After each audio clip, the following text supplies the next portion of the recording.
নমস্কার বন্ধুরা, welcome to ইউনিকন। তো গাইস, এই ভিডিওতে আমরা কথা বলবো কলকাতা নাইট রাইডার্স বনাম দিল্লি ক্যাপিটালস ম্যাচ নিয়ে, যেই ম্যাচটা 29শে এপ্রিল সোমবার দিন সন্ধ্যে 7:30 থেকে হতে চলেছে।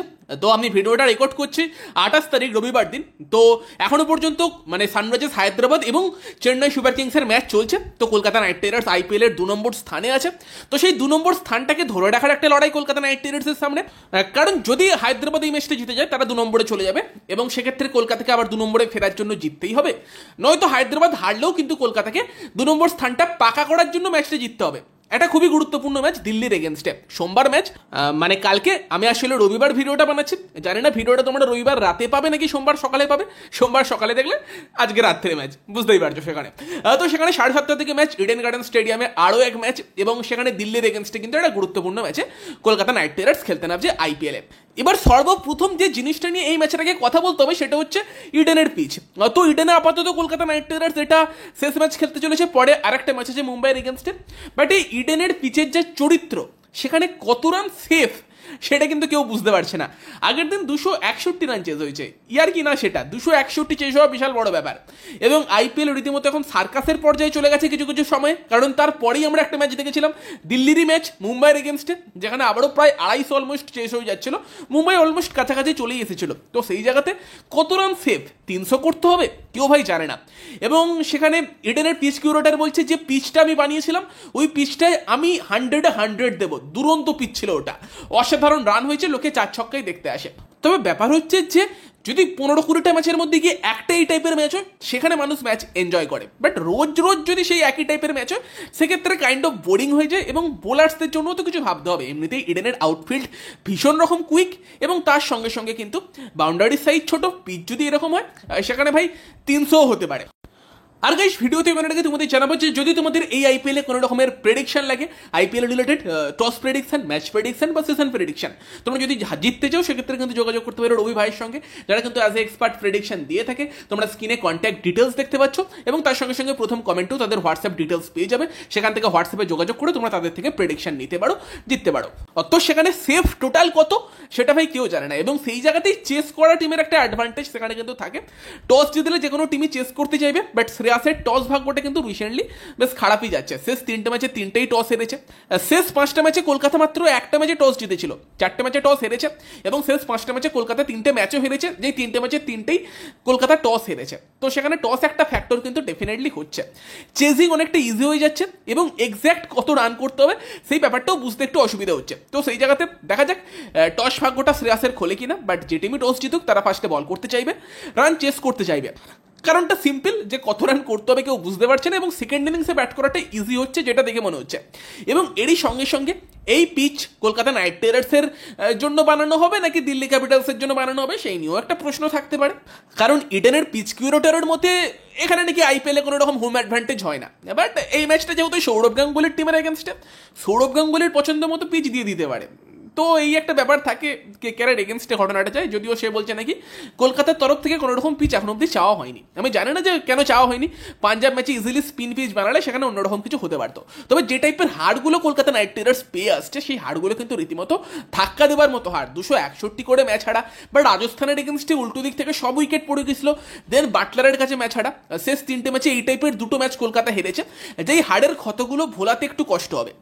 তবে এই ম্যাচে যদি আমরা পিচ নিয়ে কথা বলি, পিচ নিয়ে যেহেতু অনেক কথাই বললাম, আমার মনে হয় না এই ম্যাচে কলকাতায় সেরকম বিশাল কোনো পিচ চাওয়া উচিত। তার একটা মেন কারণ হচ্ছে যে উল্টো দিকে টিমও স্পিন অ্যাটাক ভালো আছে, অক্ষর প্যাটেল আছে, কুলদীপ যাদব আছে। স্পিন পিচ হলে তারাও এফেক্টিভ হতে পারে, সেক্ষেত্রে ঘুরেও যেতে পারে ম্যাচটা। এবং তার সঙ্গে সঙ্গে কিন্তু আর একটা ব্যাপার হচ্ছে যে যদি নর্মাল ফ্ল্যাট পিচ যেরকম আগের দিন দিয়েছিল সেই টাইপের পিচ দিলে কিন্তু জ্যাক ফ্রেজার ম্যাকগ্রাথ যে টাইপের মানে ফর্মে আছে আলাদাই মারছে, এবং সেই টাইপের প্লেয়ার ভীষণ ডেঞ্জারাস হতে পারে। নর্মাল ইডেনের ফ্ল্যাট পিচে ক্রিস্টিয়ান স্টাফসের মতো প্লেয়ার ভীষণ ডেঞ্জারাস হতে পারে। তো সেই জায়গাতে ভাই কি পিচ চেয়ে লাভ নেই কোনো এই ম্যাচে, যেরকম পিচ দেবে সেই পিচে খেলে নিতে হবে। এবং নর্মালি হয়তো আমরা পাটা পিচে এই ম্যাচেও পেতে চলেছি, এবং সেই জায়গাতে জ্যাক ফ্রেজার ম্যাকগ্রাথ একটা ভীষণ রকম ডেঞ্জার কিন্তু কলকাতার জন্য হতে চলেছে। প্লেয়ারটা কি খেলছে, আলাদাই খেলছে এই বয়সে। এবং আগের দিন জাসপ্রীত বুমরাকে পর্যন্ত সেরা কথা বলেনি, কত 27 বলে 84 না 85 করেছিল, আনবিলিভেবল, আলাদা লেভেলের ব্যাটিং। এবং তার সঙ্গে সঙ্গে ক্রিস্টিয়ান স্টাফস যে টাইপের ফিনিশিং মানে দিল্লিকে দিচ্ছে, এবং সেখানে ইয়র্কারের কথা হচ্ছিল যে ইয়র্কার মারতে হবে।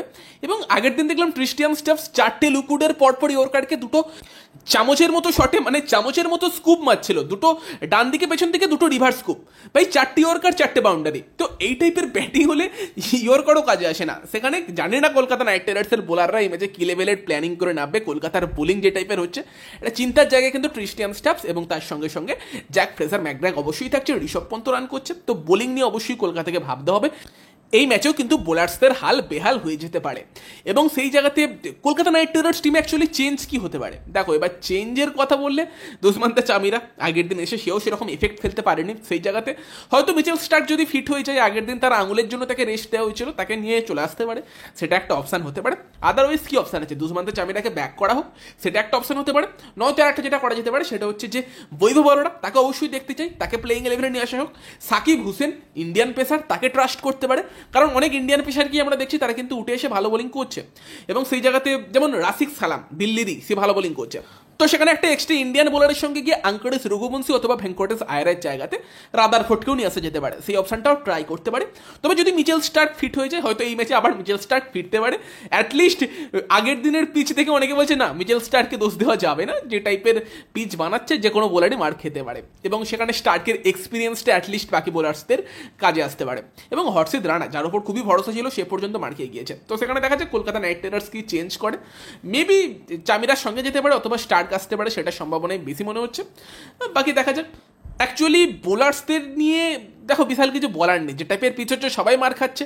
আগের দিন পাঞ্জাবের বোলাররাও মার খেয়েছে, কলকাতার বোলাররাও মার খেয়েছে, বাট প্ল্যানিং হয়তো আর একটু বেটার করা যেতে পারে। যারা স্পিনার তারা যদি স্পিনারের মতো বোলিং করে, যেটা ভরুণকে দেখতে হবে, যে সুনীল নারায়ণও তো 4 ওভার বল করেছে, 24 রান দিয়েছে। সেখানে ভরুণ যখন দেখলো দুটো বল গ্রিপ করছে, তারপরে মারার মতো বল কেন দিচ্ছে, এই প্ল্যানিংগুলো ভাবতে হবে। ভরুণ চক্রবর্তী আমাকে রীতিমতো আগের দিন হতাশ করেছে, ওর থেকে বেটার এক্সপেক্টেড আমার। ভরুণকে আমি পার্সোনালি হাইলি রেট করি, এবং সেখানে সেগুলো ব্যাপার থাকছে। ইভেন আমার তো মনে হয় এই ম্যাচে কিন্তু জ্যাক ফ্রেজার ম্যাকগ্র্যাক যখন সে ব্যাট করতে আসবে, তার সামনে ভরুণকেও লাগিয়ে দিতে পারে। আমি বলছি না যে সে সেখানে বিট খাবে, আগের দিনও চাওলাকে মেরেছিল পাওয়ার প্লেতে। অথবা হয়তো বেটার ম্যাচ আপস হতে পারে, সেখানে ফাস্ট বোলারদের তো সবাইকে মারছে, সেখানে স্পিন লাগিয়ে একদম শুরুতে দেখতে পারে ম্যাকগ্র্যাকের এগেনস্টে। প্লেয়ারটা ভীষণ ডেঞ্জারাস, দারুণ ব্যাটিং করছে। এবং তার সঙ্গে সঙ্গে ক্রিস্টিয়ান স্টাফসও ভালো ব্যাটিং করছে। দুজনের কথা বারবারই বলতে হচ্ছে, ঋষভ পন্ত ভালো ব্যাটিং করছে। তো সেই জায়গাতে দিল্লির ব্যাটিং কিন্তু মারাত্মক স্ট্রং আছে, বাট দিল্লির বোলিং কিন্তু স্ট্রাগল করেছে, সেটা আমরা দেখেছি। এবং সেই জায়গাতে কলকাতা নাইট রাইডার্স তারা তো মানে দিল্লির বোলিংয়ের এগেনস্টে নিজেদের হায়েস্ট টোটালটা করেছিল 272। সুনীল নারায়ণ ব্রিলিয়ান্ট ব্যাটিং করেছিল সেই ম্যাচে, অসাধারণ আমরা ব্যাটিং দেখেছিলাম। তো সেখানে দিল্লির বোলিং কিন্তু রীতিমতো স্ট্রাগল করছে।